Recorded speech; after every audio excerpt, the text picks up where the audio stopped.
The Nintendo Switch 2 has already by far won the console wars of the next generation. Well, this may sound crazy since the Switch 2 isn't even revealed by now. By the end of the video, you'll be certain that the Switch 2 is one of the best consoles of all time. And if not that, it'll definitely be the best console of its generation. The Switch 2 is one of, if not the most anticipated consoles in all of Nintendo history, with the Nintendo Switch having a very likely chance to be the best-selling console of all time, and if not, a very close second or third place. Nintendo is looking to only improve upon their line of immaculate consoles, excluding the Wii U because we don't talk about that. Yet, with every console, no matter how stupid it may be, discussion of console wars always finds a way to bring itself back up.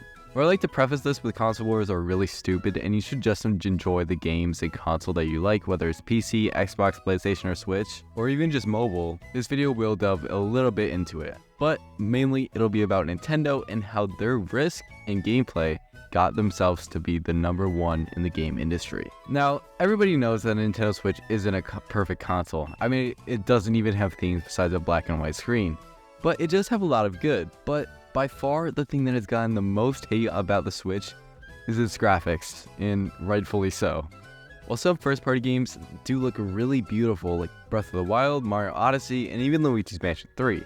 I mean, we even have games like Pikmin 4 and even the new Metroid Prime 4 that have been debated on if they can even run on the Switch or if it's really just fake gameplay footage. All in all, well, Nintendo has some great looking first-party games.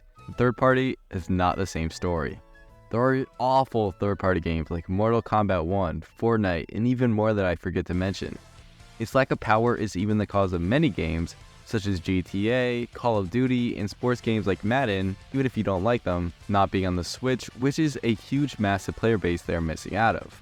We saw this many times before in the past, even dating back to the GameCube and N64, as due to the graphical capabilities of them being far behind the PS2 and Xbox, many third-party studios decided not to switch over to those consoles. While the Switch has a massive player base, so that problem is a little bit lesser, it still isn't very present in the gaming community today. The Switch is far behind both the PS5 and Xbox Series X. So is almost every Nintendo console dating back to the NES compared to its competitors. While there may be many answers to the question of why, one reason is Nintendo's insistence on taking risks. Nintendo has been a company founded on risk, and it's been a very good business move for them.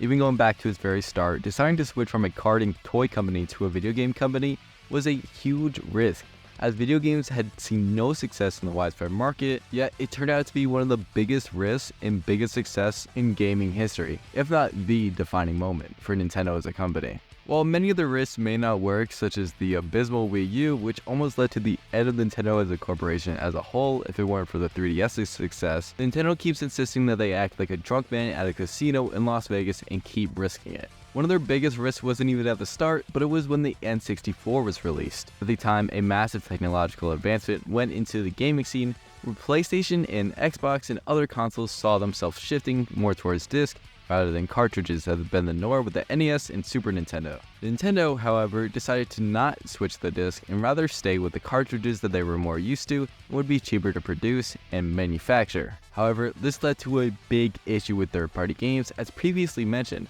Besides a couple of rare games, Nintendo had very little third-party support, which led to a lot of people not buying the console and rather switching to the PS2 or in the nearby future or other alternatives shortly after. This issue of not having enough power would be monumental in Nintendo's history, as they would have to focus on game quality rather than graphics. And so, Nintendo went along both the GameCube era and Wii era, focusing mainly on gameplay rather than graphics themselves. Although this did serve some issues with the GameCube, due to the Wii's massive install base and wide appeal to every imaginable audience, I mean, like, we have grandpas still playing bowling in Wii Sports to this day in nursing homes across the country. Nintendo was able to bounce back from it pretty well at the time. Although Wii U would obviously plummet almost everything in the company, the Switch would serve as their lifeline. While the Switch obviously does not improve much on Nintendo's backlog and quality or on graphics, it does make up for the fact in their amazing catalog of games. Yet, this did kind of hurt Nintendo's reputation.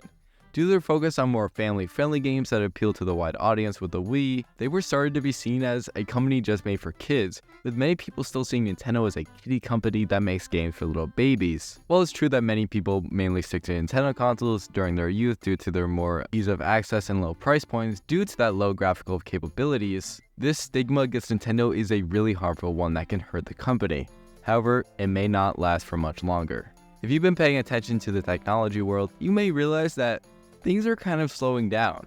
I mean, just look at the past few iPhones and almost nothing has changed since the iPhone X. It really shows you that the technology world is kind of slowing down in its advancements of technology as a whole. In a more specific example, just look at the PS5 and PS4. I mean, the PS5 has almost no games, and although that's a big meme, it's not too far from the truth. Almost every big game that it has is either a port or a remaster of a game on the PS4, such as The Last of Us 2, and even the new God of War is released on both the PS5 and the PS4. I mean, we are getting new sports games that are released on the PS5 and PS4 like MLB The Show, not only due to the massive install base on the PS4, but also because the consoles aren't too different. While the PS5 is obviously much faster, much more powerful than the PS4, the overall power of the console is not that much different and can run pretty much similar games. In a more large-scale sample, just look at the advancement of every Nintendo console and every PlayStation console. Just look at the PS1 through PS4. Each console is a massive leap that looks significantly better than the previous one, with them being obviously distinguishable. However, with the PS4 and the PS5, there seems to be less of a leap, if there even is one. Even when we do get that remaster of The Last of Us 2, for example, many people complain saying it looks the exact same and that we didn't even need this, which you can't really argue with. However, this lack of technological advancement is a big plus for Nintendo. Although they've been behind in the game for decades even, Nintendo is finally able to catch back up. With many rumors claiming that the Nintendo Switch 2 will have the power of the PS4, it seems like this power of graphics won't be a problem. While it may not load as fast or as the PS5 and obviously won't look the same as it, the Switch 2 will be able to run games that look like modern AAA games released by Sony, Microsoft, or any other big studio like Rockstar with ease. The problems that Nintendo has had for decades of selling big titles like GTA or Madden that can sell both consoles and millions of copies of games will no longer be a problem, which allows Nintendo to be taken more seriously by many gamers and the general public. While I'd obviously like to see technology advance as much as it could be with photorealistic graphics, that overall isn't the main purpose of gaming.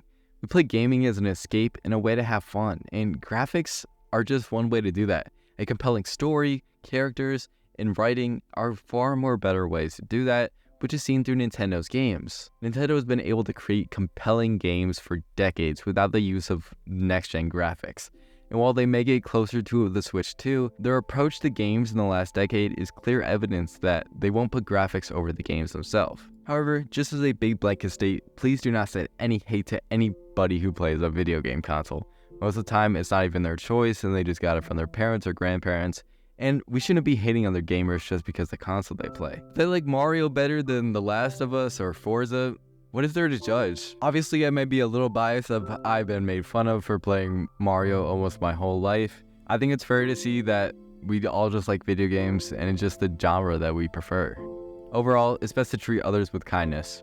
Whether they play PlayStation, Xbox, Switch, mobile, PC, whatever it is, they're just like you and have similar interests, and they could even be one of your best friends in your entire life. Thank you guys so much for watching this Yap session. I'm not even sure if some of it was coherent, but if you enjoyed, make sure to smash like, make sure to smash subscribe, and I'll see you guys next time.